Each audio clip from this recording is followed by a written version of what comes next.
големија драстично цените. И кој требаше во таа ситуација да реагира? Пазарот.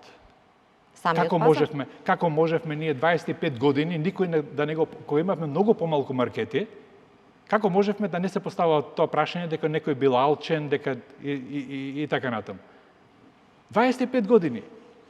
Ако сме имале 3 големи маркети, сега имаме 8 големи маркети, значи конкуренцијата е зголемена двојно, и сега ние наметнавме логика дека некој е алчен и така натаму. Па како е алчен? Како се трговците по маркетите алчни? Јас мојот автомобил го мијам во кај Веро Джамбо. Пред 2,5 години цената беше 200 денари, сега е 500 денари. Проверете. Значи 500 денари за мијање на автомобил. 100%. И тие се алчни? Така? Не се алчни. Значи сите сме алчни, така? Не се алчни, според вас, ако сме сите алчни, значи тоа е состојбата и не треба да забележуваме. Немате одговор на прашање. Кажете ми сега, трговците се проблемот, така? Не, сите цени кои кај нас. Што е проблемот? Не, ево таа инфлаторна спирала која ги повлече сите цени нагоре. Ама земете ги услугите. И услугите, да. А што повлече?